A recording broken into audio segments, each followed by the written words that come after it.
ഇനി വയനാട്ടിലേക്കാണ്. അവിടെ വയനാടുകാർക്ക് മുഴുവൻ ആശ്വാസം നൽകുന്ന ഒരു വാർത്തയാണ് വരുന്നത്. ഒരു മാസത്തിലേറെയായി വയനാട്ടിൽ ഭീതി പരത്തിയ കടുവ കൂട്ടിലായിരിക്കുകയാണ്. മുള്ളൻകൊല്ലിയിലാണ് കടുവ കൂട്ടിലായത്. കടുവയെ മയക്കുവെടി വെക്കാൻ തീരുമാനിച്ചിരുന്നു. കമലുണ്ട് വിവരങ്ങളുമായി. കമൽ, 3 ഇടത്ത് കൂട് സ്ഥാപിച്ചിരുന്നു, എന്നിട്ടും അതിൽ കുടുങ്ങിയിരുന്നില്ല. ഇന്ന് എപ്പോഴാണ് കടുവ കൂട്ടിലായത്? ആര്യ, ഇന്ന് പകലാണ്, അതായത് രാവിലെയാണ് കടുവ കൂട്ടിലായിരിക്കുന്നത്. മുള്ളൻകൊല്ലിക്കടുത്ത് വനമൂലിക എന്നൊരു കാർഷിക സംസ്കരണ ഫാക്ടറി ഉണ്ട്. അതിന്റെ കോമ്പൗണ്ടിൽ സ്ഥാപിച്ച കൂട്ടിലാണ് കടുവ കുടുങ്ങിയത് എന്നാണ് വിവരം. ഇത് മുള്ളൻകൊല്ലി ടൗണിന് വളരെ അടുത്താണ്.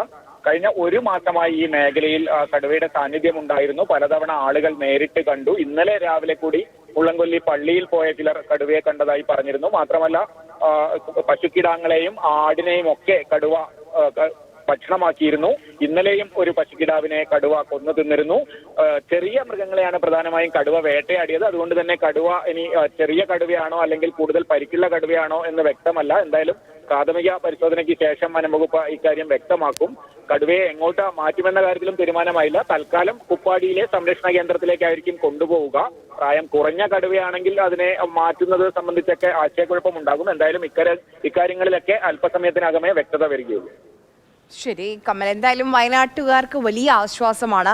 കാരണം ഒരു ഭാഗത്ത് മോഴയാന, ഒരു ഭാഗത്ത് കടുവ, പുലി, അങ്ങനെ വലിയ വലിയ വന്യജീവി ആശങ്കയിൽ കഴിയുന്ന ഒരു ജനത.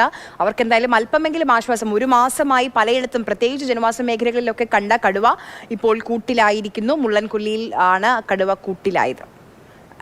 ഇന്ന് പകലാണ് കടുവ കൂട്ടിലായത്. ആ കടുവ കൂട്ടിലായ ദൃശ്യങ്ങളാണ് ഇപ്പോൾ നമ്മൾ കണ്ടുകൊണ്ടിരിക്കുന്നത്. 1 മാസത്തോളമായി വയനാടിനെ വിറപ്പിച്ച കടുവയാണ് മുള്ളൻകൊല്ലിയിൽ ഇന്ന് കൂട്ടിലായത്.